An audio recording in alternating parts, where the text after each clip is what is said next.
Uh, Hello again, and welcome to our webinar. Salman, you want to introduce yourself, and then I can go? Absolutely. First of all, welcome everyone. I don't know if you can hear me. We had this problem last time; people could not hear me. But yeah, my name is Salman Iqbal, and I am a MLOps engineer and a solutions engineer at Appvia. I've been working with Kubernetes and containers for the last 3 years or so, and my job at Appvia is to work with our clients and take their machine learning workloads and run in the cloud as efficiently as possible. Um, yeah, that's me. And I'm Tennis Smith. I'm a pre-sales engineer here at Appvia, and I've been working with Kubernetes for the last 3 or 4 years, and with DevOpsy things for the last 10 years, and then for the 30 years before that, it was any other stuff. Anyway, um, that's my background. So Cool. we're here to talk about Kubernetes from 10,000 feet, and this is Yeah, part two of our ongoing discussion. yeah, And we're going to talk a little bit about what we mentioned last week, but that's pretty much what we have planned this time. yeah. So the plan for today is as let me just put up in a second. Yeah, there'll be like as Tennis says, we'll just do a bit of a recap from last time around, and then we will go into a bit more Kubernetes terminologies, explain them, and we will deploy an application together. So all of us will go in and deploy the apps together. Yeah, thank you very much. Yeah, you can hear me. I just saw the comment there. Awesome. Tennis, do you want to do a bit of housekeeping stuff real quick? Sure, yeah, just a couple of things to point out. If you want to ask a question, and it's hopefully pretty intuitive because somebody else has already made a comment, but if you want to ask a question, just put in the audience view, ask a question area and enter, and then it'll be passed to us, and we'll be happy to answer any question we can. Next slide, please. Yeah, sure. And what we're going to be talking about is, a little overview, quick review of Kubernetes, and then we're going to talk about the architecture of Kubernetes, and then we're going to get a little more of a deep dive and talk about uh, the application deployment process in Kubernetes. First off, who is Appvia? Who are we? And we're a company that tries to simplify, and I think do a very good job of it, simplify the experience of Kubernetes. So you can read this as well as I can. I won't read it to you, but the net result is that we simplify the Kubernetes experience and make it much simpler to implement. And speaking of Kubernetes, for those who are just joining us or are unschooled in Kubernetes, which there's a lot of folks out there like that, it's an open source system for containerized applications, and it's another way to put it is it's an orchestration platform for containerized applications. And the hallmarks that it offers for this ecosystem we call Kubernetes is that it's made to be available 24/7. In other words, it's meant to be resilient, and which leads to the next point of avoiding downtime. It is self-healing in that if a component fails, it can be configured to reconstitute pieces that have failed in new areas. It is scalable in that you can configure it such that if you need more copies of an application, it can scale itself up or down, as the case may be. It is easily configured so that developers can make, easily configured. It can be configured so that developers can quickly turn around their changes inside the environment very easily, very quickly. And also, the the infrastructure can be abstracted in the sense that if you run Kubernetes on any cloud provider, be it AWS or Azure or GCP, it's pretty much the same thing everywhere you are. So if you have Kubernetes on AWS, it's going to be the same as Kubernetes on Azure in its internal workings.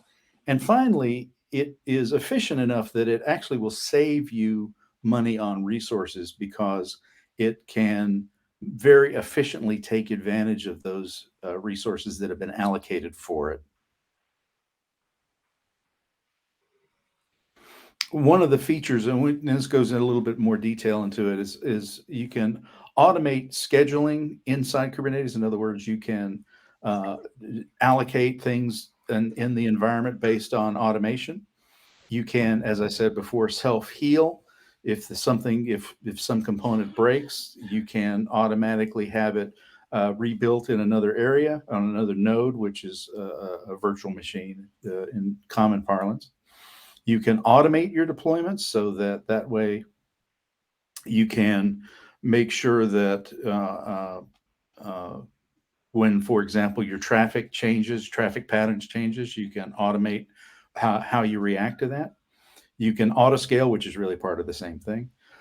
You can load balance in that you can have multiple ingress avenues for your data, so that if you lost one load balancing connection, you can run data through the other and never lose service to an endpoint customer. And finally, we talked about infrastructure extraction a little bit before, which is if you've got Kubernetes in one place, you've pretty much reconstituted Kubernetes anywhere in the way the behaviors are going to be the same. So it's agnostic as far as infrastructure platforms are concerned. And the heart of Kubernetes is the cluster. That's the main construct in Kubernetes, and it really has two components. There is the control plane, or the control node, or nodes, if you want, for HA, and worker nodes. And this depiction really just shows you how a control plane interacts with worker nodes, and you can have any number of containers running on the different worker nodes. And you can run this anywhere you like. For example, you can run it on your personal computer. You can run it on the cloud providers, as I said. You can run it on premises, and you can run it on edge devices like Raspberry Pis. And now we're going to talk about our application, well, our test application for the purposes of this demo. Cool.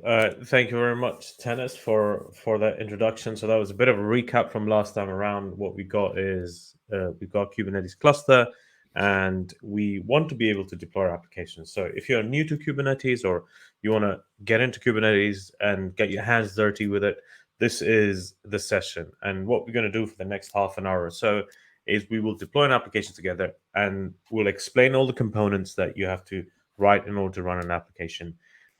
And what we've done is we have a GitHub repository. I think if I can bring it over, this is the GitHub repository, Kubernetes Hello. I'm going to share the link in the chat so you have it. And once it's over as well, you will get this information. So I'm just going to stick it out. In here, everything that we do in the demo today is all in the GitHub repository. This is called Kubernetes Hello from Appvia, Kubernetes Hello World from Appvia. And you can follow along later on whenever you have time. If you want to play around, play with it.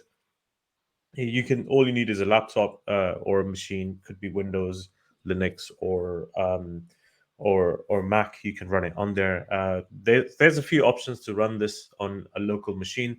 The reason why we run it on a local machine is because it doesn't cost us much any money. If we spin up a cluster in a cloud provider, it will cost us some money. So we have a repository. It takes you through everything that you need to do to set up your own cluster, and once it's set up, you'll be deploying things. So what I'm doing, what I'm going to do today is exactly written out in this repository, and you can try it on in your own time when you have. So I'm just going to move that out, and what we'll do is we'll jump into explaining some of the concepts of Kubernetes, some of the basic concepts of Kubernetes, and how it works in terms of application deployment, and how would you move if you want to deploy an application.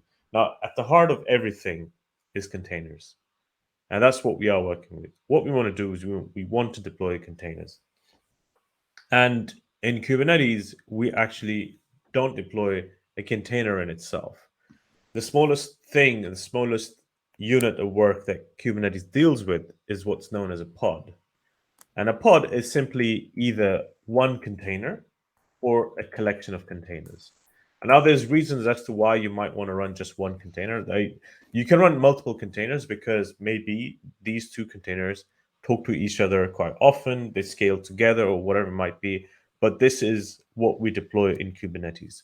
So anytime people talk about pods, they're talking about either one container or multiple containers inside that pod. So next, what we're going to do is look at how we actually create this pod in Kubernetes. And the way we create things in Kubernetes is using resource definitions in a YAML file. And YAML file is just a configuration file which includes key value pairs. We're jumping straight in to creating resources. Well, I'm going to explain some concepts, and we'll actually also do a deployment ourselves, and we'll test it all out in a few minutes. In a YAML file, we define all the key value pairs. So as you can see at the top, I've got a key called API version, and the value is v1, and I have a key called kind, and the value is pod. Most of the YAML files that you see, pretty much every YAML file you'll see that's related to Kubernetes will include this API version, and also include the kind. And the kind is the type of resource that you want to be creating. In our case, we are going to be creating a pod. It could be a deployment, could be an ingress, could be a service, it could be anything. It could be a kind that you defined yourself. But in our case, we're just defining her pod. API version, in Kubernetes, everything is tied to an API that Kubernetes itself uses. And there's different APIs for different resources, different versions of the APIs. In this case, we just got API version v1. And with everything else, with most of the Kubernetes resources, what you'll see is this metadata section. And metadata section is, we as the name suggests, basically what we've got is metadata. We've got things like the IIS, the name of what this pod is going to be, some labels. We attach some labels to things. Again, labels are key value pairs, and we look at what labels are. And I think the most important bit then is the actual container that we want to run in the pod. And you can see we've defined the spec containers. And then if I look at this last part, that's the name, I give the containers a name. And the last line itself is image. This says server core /IIS. That's the container image that we want to be running. And that container image is just basically any container that you want to run. In this case, it's an IIS web server. It could be a website that you created. It could be Nginx. It could be Ubuntu. It could be any container that you want to run. That's how a pod YAML is created. Once you write this configuration file with this key value pairs, we can basically go ahead and deploy this on our Kubernetes cluster. If you have any questions, please write them out in the chat, and we'll be happy to answer any questions that you have. Okay. So next is we're going to go ahead. Imagine I write this configuration file. This YAML file is written, and it's a website. It's actually a website. So if it is a website and I want to access the website, I have to define what port that website runs on, because I need to be able to access that website. And the way we access the website is by defining this container port. And if the website is running on port 80, I can write port 80 here. If the website is running on port 8080, I'll just write that's what the website is running on. So how do I take this configuration file that I have this and convert it into actual resources in Kubernetes? How do I set that up? And the way we set it up is, imagine I am on one side, this is dev or support, which is basically, you yourself or myself. And what we can do is we can take. So I've got this myself on one side, or yourself, or we want to deploy this resource into Kubernetes cluster, and that cluster could be anywhere. That cluster could be on my local laptop. It could be in a cloud provider somewhere, or it could be in a machine that's running in a data center somewhere. It could be anywhere, but I can connect to it using what's known as using a command line tool called kubectl or kubecontrol. And I can connect to that cluster using this kubectl and submit my request using kubectl apply minus f. Minus f means the name of the file. If that's the name of the file, it's called pod.yaml. I can submit that. Whatever the name of the file is, I can submit that. And what happens next is this request gets taken in, and then it gets sent to the Kubernetes cluster. And the Kubernetes cluster, as Tennis was saying before, has multiple components. It has what's known as a control plane, and the control plane is basically the heart of everything. And then the next is what we call the node pool, which is number of, like the worker nodes or the pool of machines that we have available, where we can deploy our containers. And in a node pool, we usually have a machine. In this case, I've got like a node or another node. I could have two, I could have three, I could have four, I could have five, I could have as many as I like. And these nodes could be Linux nodes or it could be Windows nodes. There's an option available for us to run that. And the number of nodes you run depends on how many things you'll be deploying, what kind of resources you'll be deploying, plus how much resilience you want. If one of the node goes down and there's only another node, there might not be enough space to run everything that you want to run. So perhaps you might want to run more than maybe a number of multiple worker nodes. So what happens next? So that's on the other side, as you and I, we've taken this pod.yaml file and we submit it to the Kubernetes cluster. We do kubectl apply -f pod.yaml. And that request gets taken from my kubectl is connected to the Kubernetes cluster. You can connect it using configuration files, or if you have credentials, you can log into the credentials and set it out. So imagine I send that request, and that request gets sent to Kubernetes cluster control plane. The control plane is made up of a number of components, which themselves are running inside containers as pods in the Kubernetes cluster. And one of the components is the API. And API is the heart of all the communication within Kubernetes. So every time you and I need to talk to any component inside Kubernetes, or any other component needs to talk to any other component, it has to go via the API, and it will become clear in a minute what actually happens. So imagine I take this YAML file and I submit that request to Kubernetes cluster. The API receives the request. Now the request says I need to create a pod, and this is the image that I want to create, as we were saying earlier on. It takes that request and it stores that information in a database, which is called etcd or etcd. And etcd is a high availability database. It runs in a cluster, so it's for high availability, and you usually run it in like, I don't know, 3, 4, 5, 6, however many instances you want to run. And the good thing about etcd is replicates all the information amongst itself, right? So if one thing is written to one node, it will get replicated to the other node. So imagine if I lose a node for etcd, the other nodes will have that information. So that information gets taken in and gets stored in etcd. And it's just a key value database. Just like the YAML file that you saw, it's a key value database. It takes the information and it stores it in that database, etcd. And that is basically the information hub, as you can say. And this is where the state of the Kubernetes cluster is stored in. Because this is where we've submitted and stored our desired state. I said, I want to create a new pod, and I've sent the request, and I've set that, and it gets saved there. What happens next, right? So information gets saved. And by the way, if you have any questions, just do jump in. Tennis, anything you'd like to add so far? I think your mic might be muted, so you might want to unmute yourself. Is there anything you want to add, Tennis? Let's see if I can.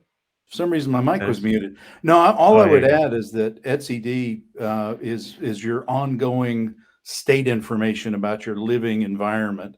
It's for backup as well, but basically it's your living state of the whole system. Correct. Yeah. So living state, anything that we want to create, that's all of that there. And then imagine we want to create this pod or this deployment or whatever resources we want to create.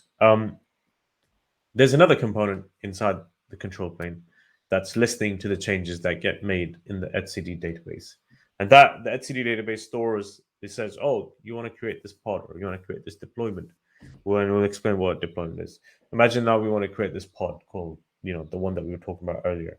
There's another component called the scheduler. That's in charge of listening into anytime a new pod needs to be created. A pod includes a container or multiple containers inside. And the purpose of the scheduler is to scan your nodes and to see which node is the best fit for that pod to run. And that's important because you might want to run it in a node. Like imagine if you and I have to deploy it, we have to log into each node and figure out which node has enough space so I can run this pod. But this is all automated with the scheduler. And the scheduler is going to look at the nodes and see where there's enough space to deploy it, or if there's any other requirements. For example, that pod might need a GPU. If that needs a GPU, we should deploy it on a node which has a GPU. And that's the purpose of the scheduler. The scheduler is trying to spread out the replicas, make sure that not everything gets deployed on the same node, because if we lose a node, we're in trouble. But what it does is basically scans and figures out which is the best fit based on some criteria that it has. It's a long list of criteria that it does. And once that's done, it will basically go ahead and deploy this inside the node. Or it won't deploy it inside the node. It will tell etcd to update and say it picked the node. Let's say it picked like node 1 or node 2, and it says, oh, this is the best fit, and we'll go ahead and update the information in etcd next to that pod. Next to the pod, it will say, oh, this pod should be deployed on node 1. And once that happens, there's another component that kicks in. And that component is called the controller manager. And now the controller manager, the purpose of the controller manager is to basically take the information and figure out how many replicas it needs to create, right? It says, okay, imagine I want to create like 1 replica or 2 replicas or however many replicas you want to create. Basically creates the number of replicas it needs in terms of that pod that needs to be created. So far what we've got is the number of replicas that you want to run, or 1 or 2, or how many pods we want to create, and which node is going to go in. At this time, it actually doesn't create the pod inside any of the nodes. Nothing is actually created so far. The information is so far just stored in etcd to say this is the desired state. The desired state is to create this pod on this node. That's all it says. It doesn't say anything more. Then what happens is there's another component inside the worker nodes. And that component is called the kubelet. Excuse me. And kubelet is basically in charge of talking to the API to figure out what pod needs to be deployed on its node. Now that's the purpose of the kubelet. That's all it does.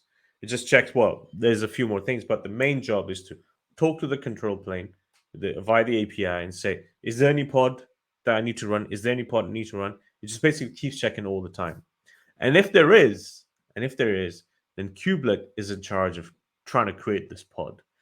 Kubelet directly doesn't create the pod. It calls a runtime, like you and I, we run this Docker desktop or the Docker engine on our machine. That basically it delegates this creation of the container. But for all intents and purposes, we say kubelet is in charge of creating the pod. And the pod could include perhaps 1 container or multiple containers. And kubelet basically brings, when the pod starts up inside the node, it lets the control plane know, yeah, the pod is up and running, gives it some more information about what the IP address of the pod is, and sends that information back to the API, and the API stores it in etcd and say, yo, this is pod number 1, is running in node 1, and the status is ready or not ready or whatever it might be. And this information gets stored in etcd. As Tennis was saying, the information is all about, this is the living information. So if one of the pods crashes, we can bring it back up. Now, imagine I had to run multiple replicas of that. So instead of creating a pod, we can use what's called a deployment. And we'll talk about deployments in a second. And deployment is basically something that's just similar to a pod, but in a deployment, we can define how many replicas I want to run. Imagine I want to run 2 replicas of this pod, right? Imagine I want to run 2 replicas of the pod. And if I want to run 2 replicas of the pod, in a deployment, I can say run 2 replicas of this pod. And once that happens, that information also gets stored in etcd, and etcd says at all times I need to have 2 replicas of this pod running. And if for whatever reason one of the pod crashes, maybe there's maybe there is a there's a bug in the application or whatever it might be. There's not enough resources. It crashes.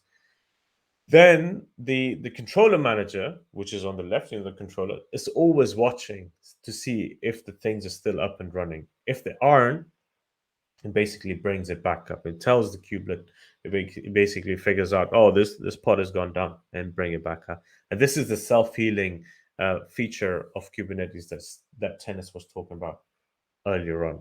Tennis, anything you'd like to add?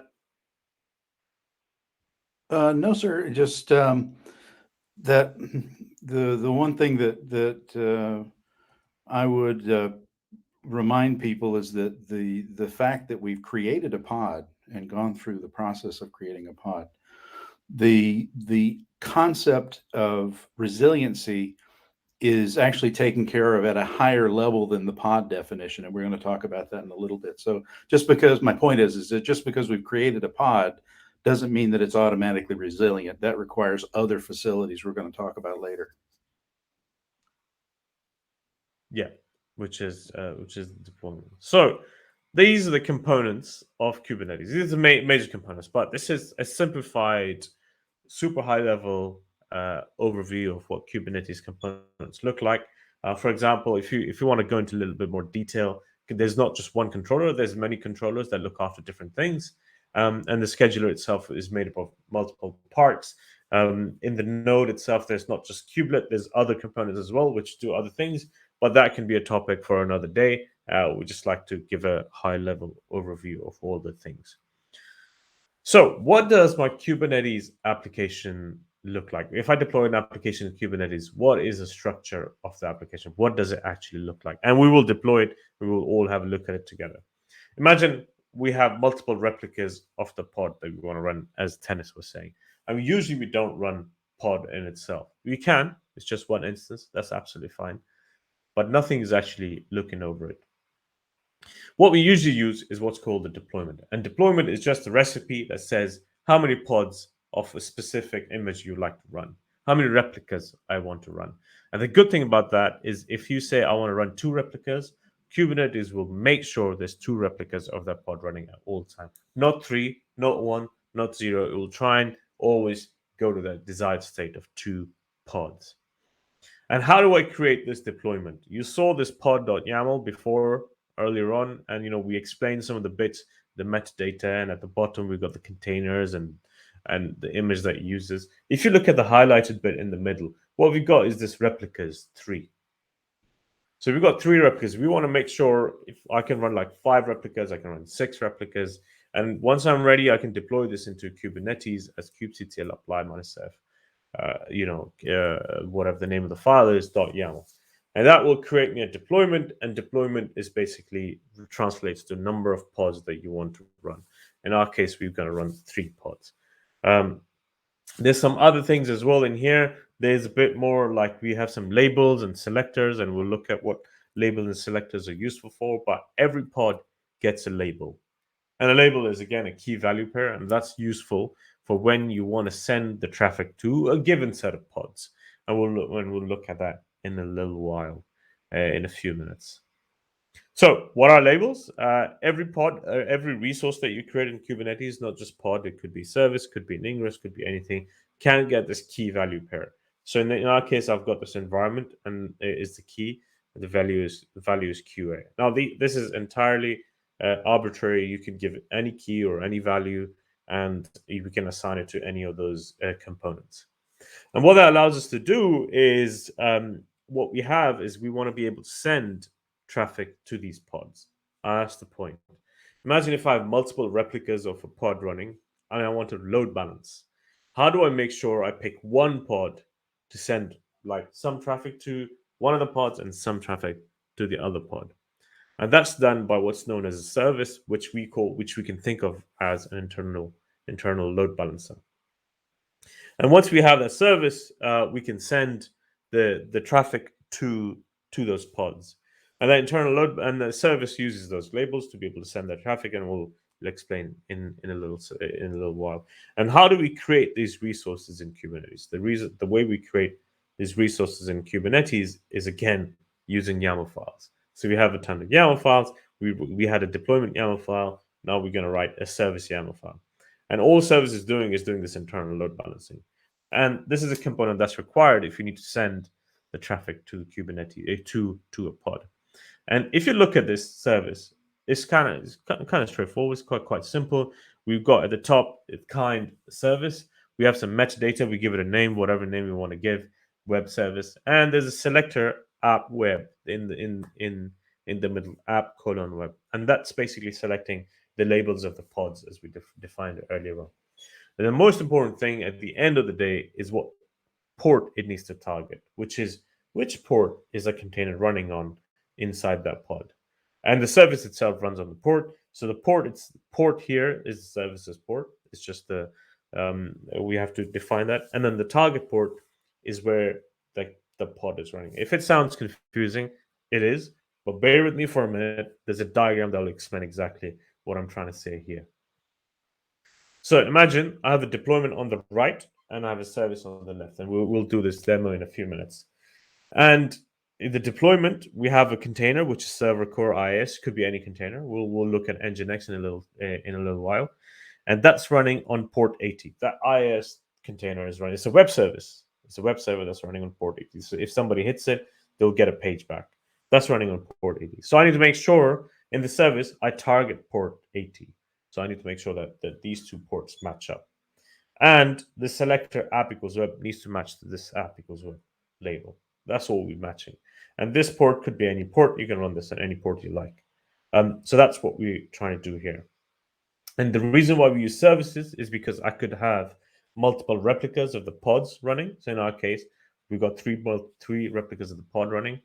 Now, which pod do we pick? Do we write the logic to be able to send the traffic to the pod? How do we load balance the traffic, right? So this is all about internal communication or sending traffic from outside.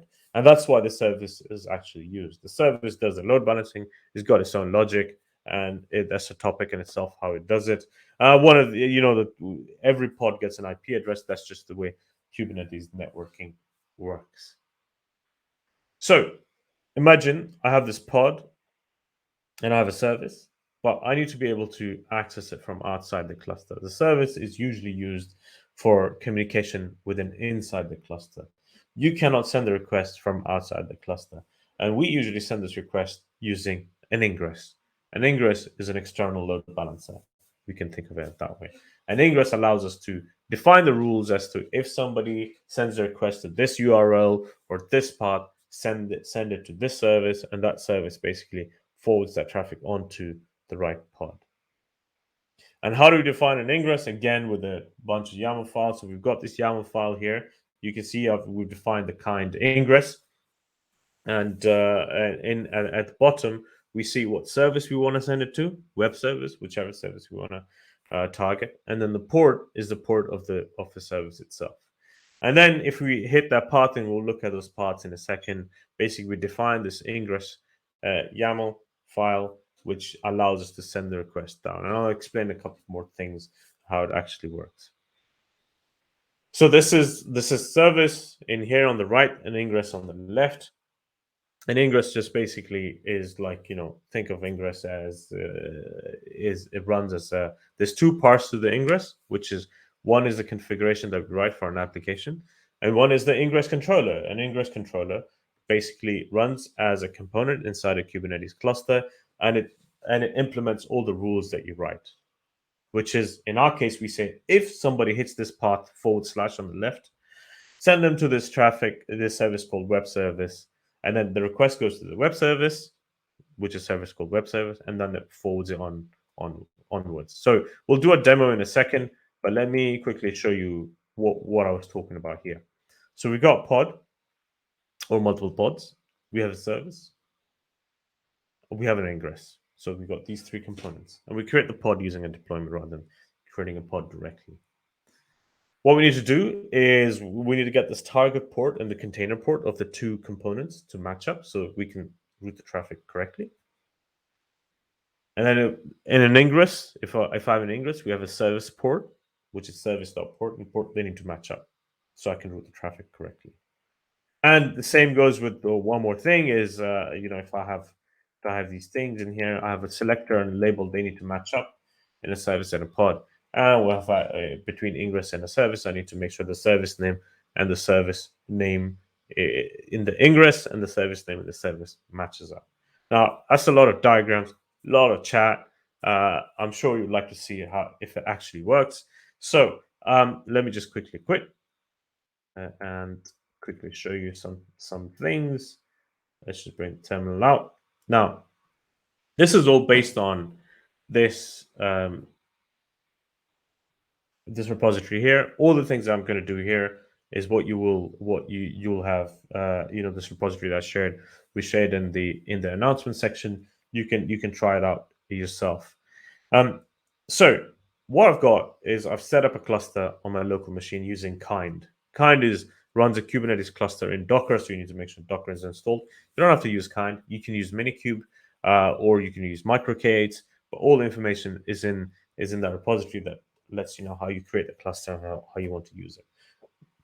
Now the cluster is there, but it's empty. I can check my kubectl, I installed this command line tool on my machine. That's set up to talk to that Kubernetes cluster. It's just automatically being set up. So if I do kubectl get nodes, this is showing me how many nodes I've got running in that Kubernetes cluster. That cluster is running on my machine, and that's been set up already. And I've just got one node, and that one node is the control plane and also the worker node. In Kind, you can modify it to run multiple worker nodes and a control plane. You can configure all of that information, and that information you can find on their documents. So far, what I've got is an empty. So what we're trying to deploy is we'll deploy this website. We'll deploy this Nginx website. It's just a plain Nginx server that comes from this from a Docker image, but we'll deploy it using this Kubernetes pattern. We have a Docker image that we want to run, and that's what we'll do. So if I do kubectl pods, I have basically nothing deployed in this Kubernetes cluster. And once it's set up, what I can do is we can go ahead and deploy our things that we need. So if I open my files here, I'll just bring them up so we can see. So this is the deployment file as I was talking to you about earlier. So we've got this, I'm running one of replicas, and it's just running this Nginx image. Nginx is a web server, lightweight web server, and it runs on container port 80. That's all we're doing. So what I can do is I can do kubectl apply -f. This thing is in manifests folder 02. No, 2. Hello world deploy.yaml. And if I do that, this will say a deployment has been created. So if I do kubectl get deployment, it will say, oh, you got a deployment. You needed one pod, and you got one pod that's upcoming. If I do kubectl get pods, I can see there's one pod running. And what I can do is I can actually split the pane horizontally. That's probably better. What I can do is I can do kubectl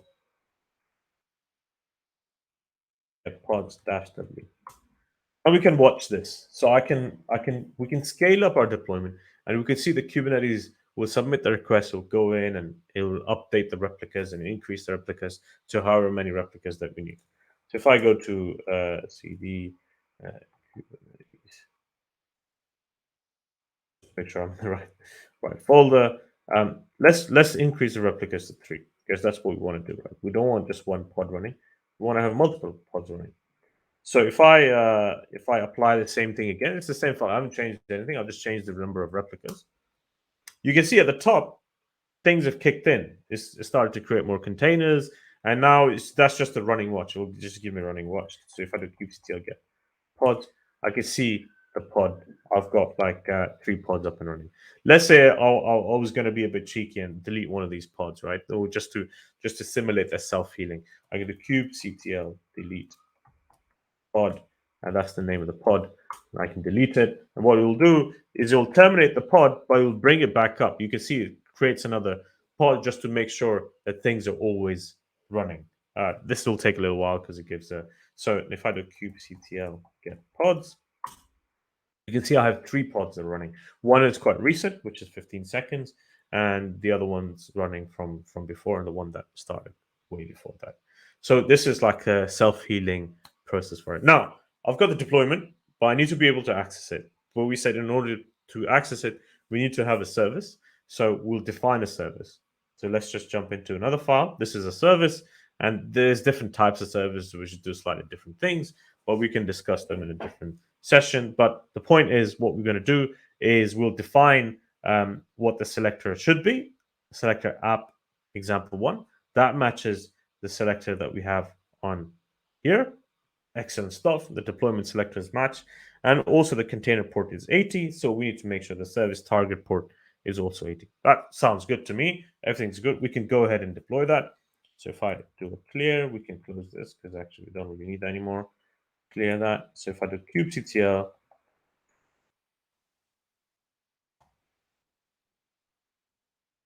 manifests, this is 3. This is a service. We'll create the service now. Kubectl get service. We'll see this example one service has been created. There's a Kubernetes service that already exists from before.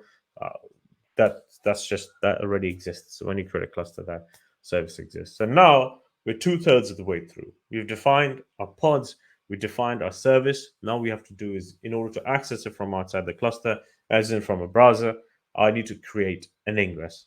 And we create an ingress using this file called ingress. And all this says is if somebody accesses, when it's running locally, there's a configuration, there's information inside that we just access it using localhost / that's how we access the page. But what in an ingress, what you can do is you can define multiple parts or you can define multiple hosts. And what we say is if somebody types / test path, send them to a service called example one on port 80, which is what we just deployed. But imagine you had more microservices.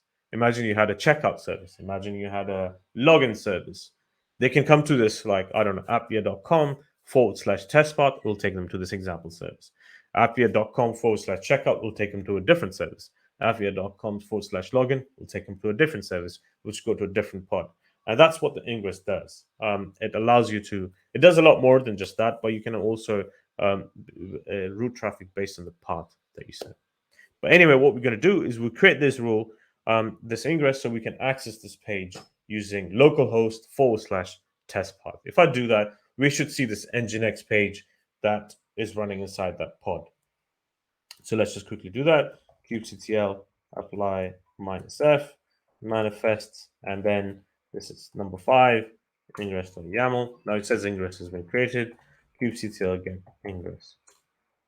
Ingress is created. Now, if I open a browser, if I go localhost / test path, I can see this pod that's running inside the Kubernetes cluster is getting accessed via the ingress. I send the request to / test path. The ingress receives the request. It forwards it on to the service, and the service says, okay, I need to send it to the pod, and it goes inside the pod and sends the request back. Now, this was a pre-built image that we were playing with. If you look at the instructions, we do explain how you can build your own container, how you can deploy that, and how you can play around with that. So that's how you can deploy an application. Any questions, anything you would like to add, Tennis? We would like to keep this is like high level deploying of the application. No, nothing really to add. It's just that's a really nice, succinct way of doing something that's fairly complex for most users. Is getting that first hello world running. Yeah, I think you see once you have it up and running, it's you can play around with it. There's a lot more things we can do with this, but that's basically how you can get things up and running. Please have a look at the GitHub repository that's there, which is github.com / Appvia Kubernetes Hello World. If you have any questions, of course, you can always get in touch with us. So I think if there's any questions, by the way, please feel free to ask. If not, if you don't have any questions, no problems. So we'll just do a quick recap of what we discussed so far and what we've seen. So pod is the smallest Kubernetes object that represents a set of containers or just one container. Deployment is a recipe for deploying pods. We can define what replicas we want to run, And if one of the pod crashes, as we saw, I deleted a pod, it just recreated a pod. And a service is an internal load balancer, so it's basically an abstraction to run over the pods. And ingress manages external communication from outside the cluster and sends it to inside the cluster. We used kubectl to communicate with Kubernetes using the Kubernetes API, which is a RESTful interface. So it takes a request and sends it to Kubernetes, and it does that, and then it deals with that afterwards. One more thing. So usually an application, you don't have to have an ingress if things are just talking internally. There's nothing that comes out externally. But we usually deploy an application. We have deployment, and in deployment we have multiple pods, and then we have a service which is an internal load balancer. We have an ingress which is an external load balancer. We can submit requests to the ingress, and the ingress can forward it down to the service, and that forwards it down to the pods themselves. If you'd like more information about Kubernetes and just in general, we have tons of blogs on our website, appvia.io/blog. So you can check out, you can go on there on appvia.io. We've got tons of things about getting started and some really good blogs that Tennis and others have written. Well, Tennis, maybe you want to talk about the Wayfinder? Yes, Wayfinder is our our management package for Kubernetes that allows for a lot of the nuts and bolts problems that you have in implementing Kubernetes. It really takes care of that. So think of it as EKS and GKE and AKS simplify the management of Kubernetes. Well, we simplify the management of them. And it's a very good package to look into if you're looking to implement Kubernetes with relatively rudimentary knowledge of the Kubernetes world, and not have to worry about a lot of the nuts and bolts that most people do when they're finally getting to doing Kubernetes implementations. Yeah, definitely check it out. appvia.io/wayfinder-trial. If you have any questions at any time, you can always get in touch with us. My email is salman.iqbal@appvia.io. Same for tennis.smith@appvia.io. And please feel free to ask any more questions that you can put them in there. And also, if you be kind enough to leave us some feedback, that will be great. We will have more webinars coming in the new year as well, so keep an eye out on that announcement. I think in the first or the second week of January we'll be starting back again. More topics around Kubernetes and GitOps, CI/CD. How do you do this? A lot more of that discussion. So that's what we'll be doing. Anything else, Tennis, you'd like to add? No, sir. Just thank you for watching. Thank you all for watching, and we will see you next time.